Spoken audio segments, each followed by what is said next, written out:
Good evening, happy weekend, happy Sunday, a happy Sunday indeed for Gooners all around. Arsenal are back top of the league, top of the table. It's a beautiful sight, it's a beautiful feeling. And in that second half in particular, it was absolutely beautiful to watch. There was some fantastic football on show as far as Arsenal are concerned today, people. And I will say this, it seemed as if we got a little bit of our old Arsenal back from the start of the season. The performances that we were putting in towards the first 5 games was very similar to what we saw today. It was great to see him in parts. I thought individually there were some great performances, but more importantly, it was a good team performance. And I think that many Arsenal fans of the last couple of weeks have been a little bit worried, a little bit concerned about some of our lack of depth, about some of the performances that we've put in, about some of the individual performances we've seen some players. And I think more importantly, not very convincing results, let's say. The only positive, I suppose, is that we haven't actually lost other than PSV. We actually did draw against Southampton. We managed to get over the line against Leeds. And we saw, performances that I wouldn't say we were proud of. But if we were going through a bit of a blip and that was all we had to worry about, then I think most teams would take that, to be honest with you. I looked at the team lineup today and I wasn't too shocked. I'm expecting to see most of those players now when everybody's fit. I do think that this Tomiyasu thing at left back is starting to be a question of where is Kieran Tierney's long-term future. However, I think when I look at that now, I think it is actually him nurturing him because he doesn't believe for whatever reason that he can last 60 to 90 minutes in each game. That's all I can think that it is because Tomiyasu is not a left back, right? He's not. He's a player that comes in and does a very good job there. He's a right back and he can play centre back. I think we have to big up Tomiyasu, to be fair. As a signing, I think he's been fantastic. I really like him. I think he's comfortable on the ball. And I think over Kieran Tierney, what he gives us more is an aerial ability and discipline in terms of his defending. I think with Kieran Tierney, although I think he's quite good as a disciplined defender, he's definitely better going forward. But we did see a couple of times today Tomiyasu overlap him, which was great to see.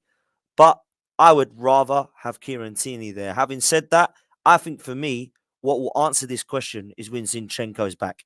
And where is he, by the way? 4 weeks ago, we were told he was in training. I saw him against Spurs. He's running up the wing, like, celebrating. Like, where is he?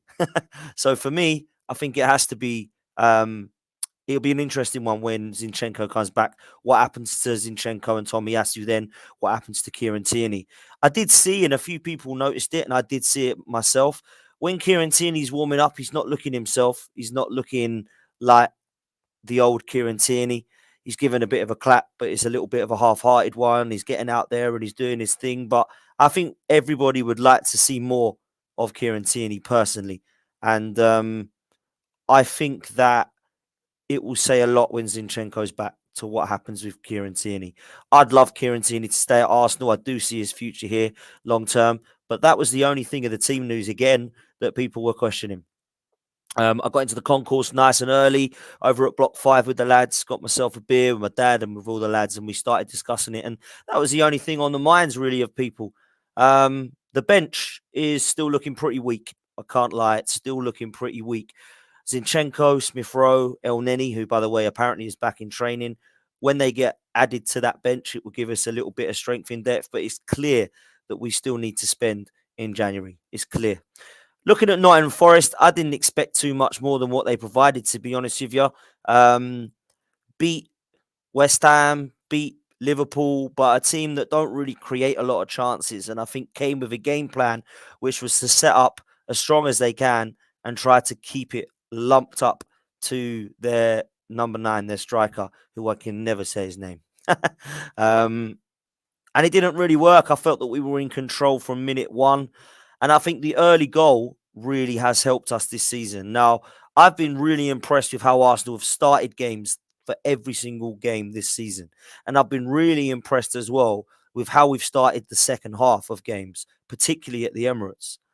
I think today, though, individually, I'll come on to some performances, but I felt that in every area of the pitch, we were the best. I thought they were second best in everywhere. Every aerial duel, every tackling duel, all possession of the football, most of the creativity, I felt we cut out. Most of the long balls that they pumped up, I felt we cut out. And there wasn't really, for me, much for Aaron Ramsdale to do, but when he was called into action, I felt he had a fairly good game. there were some individuals today that we really need to look at. And I'm going to start at the back because for me, first clean sheet of the Emirates, a lot of people were shocked by that. But we've got a clean sheet of the Emirates for the first time this season. And I thought we were brilliant at the back. The one player I'm going to have to big up was Ben White. I thought Ben White was superb. Everything that he did came off fantastically well. I thought he was flawless. I really appreciate what I've seen from Ben White this season in terms of his consistency. And I think when you look at what he's been asked to do, it's really, I think anyway, proved a lot of people wrong. There's a lot of doubters about can Ben White be used as a right back long term. The answer is absolutely he can. I think everything in the air he's got much better with. I love the fact that he's so comfortable on the football. And I have so much encouragement and confidence now when the ball's coming towards him that he's going to win it. And he was brilliant today. I thought he was so, so good. I really love what he's doing down that right-hand side in terms of him going forward now as well. And the good thing about having Tomiyasu at left back, I suppose, as a positive, is that Ben White's allowed on that right-hand side to go forward and overlap a lot more. And we're starting to see a lot more of that over the last few, I would say 3 to 4 games. He's been really, really good on that right-hand side. And for me, along with Granit Xhaka, probably the most consistent performer we've seen so far this season in an Arsenal shirt. I thought Saliba and Gabriel were really solid today. I don't think there was anything that I saw from them that was sloppy. Apart from, I think, one clearance that Saliba had, everything was pretty much there. And Tomiyasu, at times, doesn't look too comfortable at left back, but when he actually has the sort of performances he's had of late, you can't sit there and say it's a weakness at left back. I just would prefer, of course, to see Kieran Tierney there. I think it's been really interesting, actually, to see how we are performing as a defensive unit.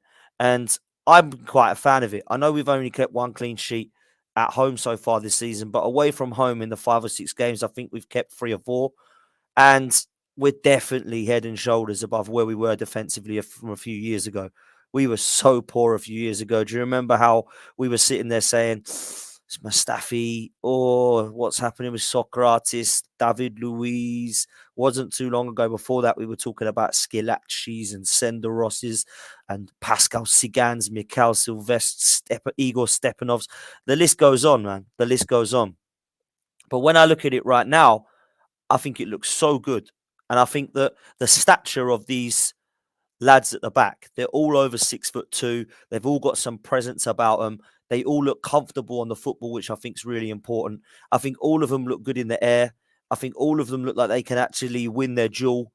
And when you come up against these guys, they're like man mountains. So I've been really impressed with what Mikel Arteta has done to transform that defence. Let's be honest, Arsenal were always known as a great team going forward for the last 20 years.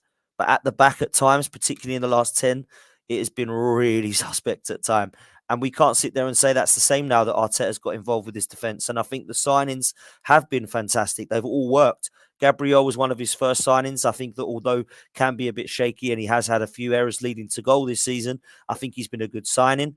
Ben White's definitely been worth the money, in my opinion, anyway. And I think when you look at what Saliba's brought to this team, he just, again, today was so good. So, so good. Tomiyasu, about £12 million, wasn't he? Unbelievable signing. So, I look at this side here now at the moment at the back and think, yeah, fair play, man. They deserve all the plaudits they're getting and the credit where credit is due. Then you go into some of the other individual performances. Thomas Partey today was fantastic. Absolutely superb and scored a replica goal that he did against Tottenham. I'm sorry, we are so much better when he's in the side. We are so much better. So, so much better. And I do feel personally, like when we look at him out of this side, Lokonga just doesn't quite cut it. And you can see the difference in the drop-off. I think Thomas Partey has an unbelievable amount of attributes that Arsenal have lacked for the last 10, 15 years. I don't look at Thomas Partey in the same league as the Emirates midfielders of his type, like Alex Song, Francis Coquelin. Even when some of the players like Xhaka and Ramsey and Torreira were all asked to play there, I think Thomas Partey is head and shoulders above those. And I really think we have to go as far back as Gilberto Silva or Patrick Vieira sort of days to find one as good as him. I think he's absolutely brilliant. I thought he was superb today. The other player that's been consistently good yet again was Granit Xhaka, but for the first time in what seems like forever, he wasn't one of the best standout performers for me today. I thought he played really well, but there was other players that just not got it for me. And one of them was Martin Odegaard. Martin Odegaard gets a little bit of criticism, and I think justifiably so over the last couple of games. I've been one who's questioned where he's gone, what he's been up to. But there's no doubt in my mind how technically gifted this footballer is. At 24 years old, he looks beautiful on the football. He can see a pass. His vision's fantastic. He looks so comfortable on the ball. And everybody seems confident to give him the ball because they know that he's not going to lose it, or at least he's going to do something with it. He always keeps it simple if there's no pass on and rarely loses the ball. And I thought he was doing some unbelievable passing today and fantastic through balls. I'm a big fan of what I see of this guy. I just wish that he would shoot more. And people say, calm down on the shooting. No, I'm not going to calm down on him shooting because do you know what happened today? He took a shot and he scored. That is what I need to see more from Martin Odegaard. He's getting the goals, he's getting the assists. Go and get the consistency now because he has definitely got it in his locker. And I think that's what frustrates me more than anything is when I see an okay game or a poor game, I get annoyed because I know how good this lad is. Like he is so good on the football that sometimes people will say, you're harsh on Martin Odegaard. I'm not. I'm demanding the best of him because I know that there's a player in there. I used to do the same with Fabregas, Rosicky, Cazorla, Paul Merson, Burkamp. All the number 10s and the great players we've had in either attacking midfield or just off the striker, I've done exactly the same with. Mesut Ozil was another one. Alexis Sanchez. They used to show consistency and be really good when it comes to assists and goals. And I do believe that this is what Martin Odegaard is going to have to do this season. And at the moment, we are seeing assists and goals this season. It's dried up a few. I need to see consistency now. Been really impressed with his performance today. And a few people were saying he's been off the boil the last few. Where's he gone? He's disappeared. Keeps getting subbed because he's not been good enough. I've been really impressed with him today. I thought he was probably my man of the match, actually. Thought he was that good. I thought everything that he did looked fantastic. The way he drives forward, the way that he can see a pass, really impressed. And today, a great goal. A lot of the good things that Arsenal did on the pitch, he was either involved with or created himself. So really impressed with that. I love Martinelli's drive today. Great first goal, early goal, great header as well. I've not seen Martinelli score too many headers, but that was a really good bit of work. And Bukayo Saka coming off worried a lot of people. I think Arteta said in the press conference, which I haven't heard, by the way, afterwards, that it is just a knock and that he should be okay for Chelsea. So rest him midweek, let him get his full week's rest, and hopefully we'll see him play a part against Chelsea. Jesus. I'm not too worried about Gabriel Jesus because he's made 2 assists today and he did miss a couple of chances again, but it wasn't him fluffing his lines. I think the goalkeeper made a couple of good saves and the defenders got in the way again. So for me, when I look at what Gabriel Jesus is doing, he isn't playing poorly. He isn't missing open goals. He isn't not turning up in games. Everything I'm seeing from Gabriel Jesus is still positive. He's still a menace. I even believe when you look at what he's doing off the ball, it is so impressive. The work rate is fantastic. I really can see why this guy is a fan favorite over at Man City and is a fan favorite here. I've been a real like lover of what I've seen from Gabriel Jesus. And today, I thought he had a good game again. I thought most of the chances we had created, he was in and around the box, being a menace that he always is. So I'm going to big up Jesus personally. And I believe the goal will come. I know it's been 5 or 6 games. I still believe it will come. And when it does come, I think there'll be 1 or 2 that follows. I've got faith in this guy, and I think he's been a great signing. So for me, yeah, I'm more than happy with Gabriel Jesus' performance. I think the shock of today was the substitute. When Saka went down, I was just like, get him off. I don't want this guy carrying on and being out for weeks. Just get him off. I saw Vieira get ready. I saw Marquinhos warm up, and both of them were still standing there. And I'm like, what is he going to do here? All of a sudden, I see number 24 come up. I thought, that's Reiss Nelson. Where's he come from? I've not even seen him warm up. And he walks on. Now, I was surprised, to say the least, because I don't feel personally like the performances in the Europa League have warranted him to get ahead of Marquinhos or Vieira. But when he came on, I said to my dad, at least he's surrounded by good players this time. And you could see the confidence was different. You could see he had more faith knowing that people around him were on the same wavelength as maybe his mindset is. And I think that although Reiss Nelson has never really done it in an Arsenal shirt, I think it's clear to see that there's some talent there. I just never have been convinced that he's going to make it in an Arsenal shirt long term. Went to Hoffenheim, did pretty well. They didn't really fancy him. Went to Feyenoord, did really well. Got to the Europa Conference League final, didn't really fancy him. When he came on today, I was actually really pleasantly surprised. And, I was speaking to a good friend of mine at half time. He was going, what's he bringing him on for? Can't believe we're seeing this guy. This guy's going to do nothing.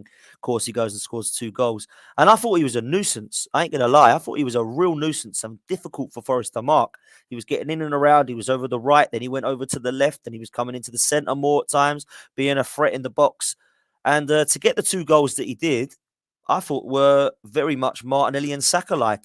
And to be fair, Gabriel Jesus-like, because he missed the first chance, then he got onto the second like Jesus would have, and then he managed to get in a bit of a Saka or Martinelli situation and managed to get his second goal. I don't think anybody can sit there and have anything bad to say about Arteta's decision to bring on Reiss Nelson today, when basically it allowed us to be comfortable in the game. 5-0, second half, fantastic. I'm going to say this now. At 1-0, there's a lot of people I spoke to, particularly at half time, that said, we need to get a second or third here, because this could be like Southampton, where we're all over them. We don't get the second goal and we end up drawing the game 1-1. Now, I think in the back of my mind, everybody probably thought that could happen. But I'd be lying if I said that I wasn't confident that we take all 3 points and score more goals. Because Nottingham Forest didn't do what Southampton do. They didn't come to try and bully us. They didn't try kicking us. They didn't try grappling with us. They didn't throw every long ball or kick every long ball into the box. They were just lumping it long to the centre forward. And let's be honest, didn't really come to play football. So I did have a bit of an understanding of, that could happen in the back of my mind. I think everybody would be fair enough to think that over the last few games. It hasn't been fantastic in parts. But I felt confident that we were in control for most of the game. And in the second half, we absolutely blitzed them. We annihilated them. So when I look at what the Reiss Nelson goal did, it just opened the floodgates. For him to get his other goal, for Thomas Partey to do what Thomas Partey seems to be able to get better at the moment, which is score from outside the box. And Erdegaard's play for that goal was fantastic, man. And it's so good to see him shoot. Just wish he would do that more. He's so unselfish. And as much as that's beautiful sometimes and works out, we really need our number 10 to be a little bit more selfish at times. And that's exactly what he did today. Superb goal. Really impressed with his performance. And I would have given him the man of the match result, to be honest. A lot of people would have said Reiss Nelson. Some people were saying how good Jesus was. Some people were really impressed with Partey. I think it's between one of our midfielders today who actually controlled the game, and that was Partey and Erdegaard. And to be fair, I would have given it to either of them. I thought they were fantastic. They really were. But big up Reiss Nelson, because he's come on. This is his last chance in an Arsenal shirt for me. I think his season's contract's up at the end of this season. So last chance saloon for me. I think with Reiss Nelson, what he's got to try and do now is make sure that he stays ahead of Marquinhos and Fabio Vieira. And he needs to try to prove to Arteta that he's listening and he's learning. And what's interesting for me, guys, is I don't know if you'll remember, but when Mikel Arteta first took over, the first 3 games he had were Bournemouth on Boxing Day, Chelsea and Manchester United. Now, we ended up beating Chelsea and Manchester United at home. And he played Reiss Nelson in both of those games. And it looked like he was going to take Reiss Nelson under his wing. This was before Bukayo Saka, by the way, who was getting ahead of in the team.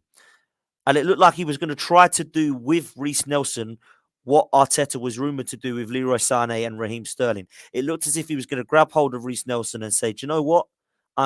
You're my guy. And I felt personally the reason that didn't come off was because he just wasn't quite good enough and wasn't quite ready. So it'll be interesting to see now where Arteta believes Reiss Nelson fits into this squad. Is he going to deserve now, because of those goals, a starting place on Thursday? I would say yes. Is he going to be a part of the team that comes on now and part of the squad that we see quite a lot of in terms of a substitution? I would say yes. I think particularly at home, I think it's a good place to bring him on. I think away at Stamford Bridge would probably not be the best place. But listen, the kid's got to learn at some stage. And I hope he does kickstart his career, because there's always been talent there. I've just never been convinced that it's been good enough talent, particularly for the standard of what Arsenal need. So for me, I know quite reliably, or I was quite reliably informed, that he was a Newcastle player and the injury prevented that from happening. I was told it was done, dusted. Newcastle had signed him. It was all good. And then he got a big injury and unfortunately couldn't do his medical, and the deal was just done after that. And if I'm honest with you, I'm not so sure that Newcastle would play him.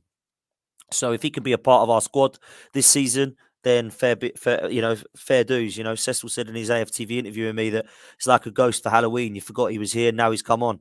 Another player we forgot was with us was Cedric. He come on today, along with some of the other substitutes, Tierney, Eddie Nketiah, and of course Fabio Vieira. I just want to touch on Fabio Vieira. If Fabio Vieira wants to last in this league, he needs to get on the weights and toughen up, because there was a few times today, and I know that Forest have got some big players of stature, but they were flicking him over and weren't allowing him to get on the ball. And I think he needs to get more intelligent, work smarter, and definitely work harder in the gym, because he looks easy to flick over at the moment. And it's a player that I haven't gone wow at yet. And I think when Arsenal have signed £40 million players, I've gone wow. Cazorla, Sanchez, Fabregas, Ramsey, Wilshere, all these players that we've had, some of which we didn't even spend that much money on, all wowed me, and he hasn't yet. I've been okay with him. He's been okay. That's as far as it will go. So lots of positives today. Second half looked as if Arsenal were back. Looked to me as if Arsenal were playing similarly to how they did in their first few games. And I hope that continues going into the Chelsea game. Obviously, Thursday night is going to be my birthday, so I won't be watching the game at the Emirates. I'll be sitting at home watching it with family, having some nice food and opening some presents, hopefully. 35 years old, guys. I'm getting old. I am getting old now. So that'll be me on Thursday night. Hopefully we have a rested side. Hopefully we've still got enough to beat Zurich and go through and top the group. And then it's all on Stamford Bridge on Sunday. I expect the same side. Don't expect there to be many changes for that one. Certainly our first 11 is going to be whether Saka's fit or not. And then we have Brighton the following Thursday at home in the League Cup. And then, of course, we've got Wolves away before we break up for the World Cup. And then we'll be back on Boxing Day. That was my last game at the Emirates now until Boxing Day against West Ham.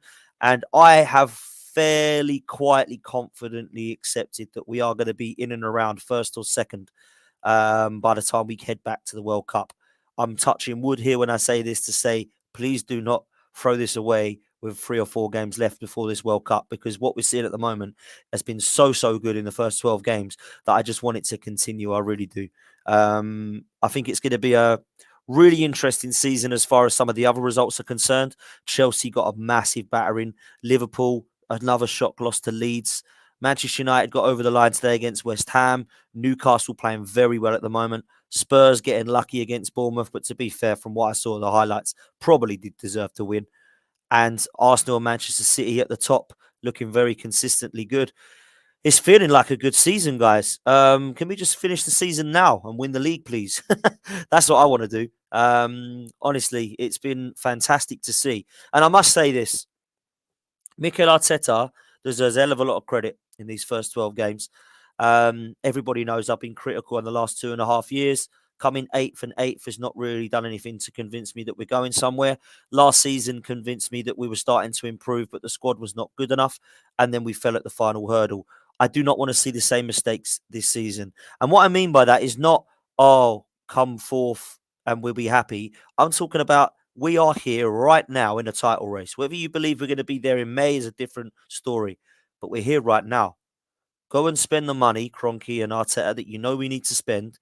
Go and get that forward in. Go and get that midfield player that we might need, and maybe even 2 of them, in my opinion, and prove that this squad is still good enough to go and compete on all 4 fronts this season. We all want Europa League victory. We all want a domestic cup, and we all want a title challenge. If he does that with the 2 or 3 players that we've got in, I will not accept anybody who still wants this manager gone, including myself, because I will sit there and say, title challenge, that's what I wanted. I wanted Wenger to put us in one, and he never did. I wanted Emery to put us in one, never did. And so far, Mikel Arteta hasn't. Now, when I see a manager that puts us in a title challenge, I will get behind it. And what I'm seeing at the moment has been brilliant. So I'm getting behind this at the moment. This has been easy to come and watch football at the moment. Everything around the place. Some of that in games 1-0 against Forest coming towards half time, it would have been dead. The atmosphere would have been like, oh, come on, what's happening here? Come on, Arsenal. It weren't. It was great. It was pleasing to see, because I think there's a connect now. Everybody's enjoying it. And fair play to this regime, because they've been a big part of that. And I will big up the fan base lastly. This fan base has been fantastic for the last 24 months. After COVID, everybody started to think maybe it was because people were missing football. I think some of that has got to do with it, yeah, because we all love it and we missed it. Now we're coming back, and the novelties wore off from that now of the missing the COVID stuff. My God, this for me has been brilliant home and away. I've loved the support. I've loved the togetherness. I think the singing, the harmony, the togetherness throughout the game, before the game, after the game, singing throughout the game. It's been brilliant, man. Absolutely brilliant. And long may it continue. I think we are in a title challenge. And if things change and go south, it will be disappointing. But we all knew that top four was probably a realistic aim from what we've seen in the last 2-3 years. That doesn't stop us believing that we are good enough to be in a title race. If we're not in a title race with Man City, who is? Because if we're not, then Man City are just on their own. So the way I see it at the moment, the four best teams, well, I say the five best teams, four of them are playing the best football. Arsenal, City, Newcastle, and Man United. Tottenham are in around there because they've got an elite manager who can get the best out of, let's be honest, a pretty shoddy backline and some creative players.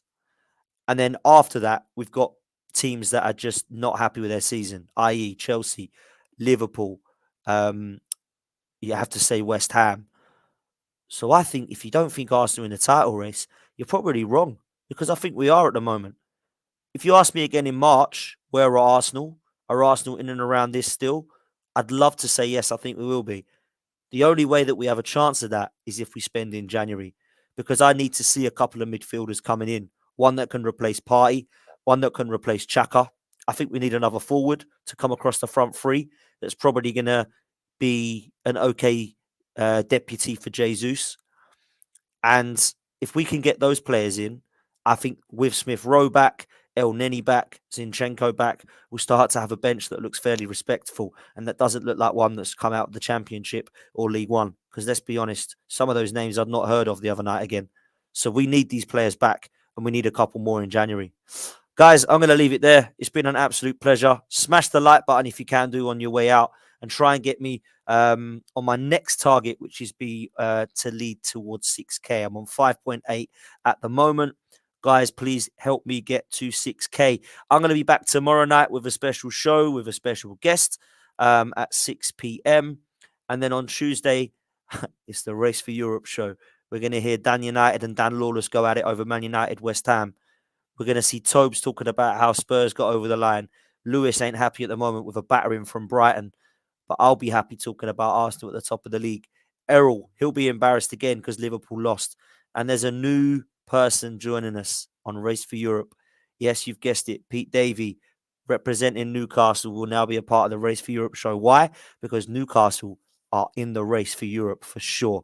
Whether you think they'll get it fourth, whether you think they'll get it sixth, I think they've got a great chance of finishing in the top six with one game a week and the squad that they've got, particularly with the fact that they're going to spend in January. So let's see what happens there, guys. Absolute pleasure as always. Smash a like on the way out. It's absolutely free. 2 buttons. Like, subscribe, and support the channel. Take care, guys, and up the Arsenal.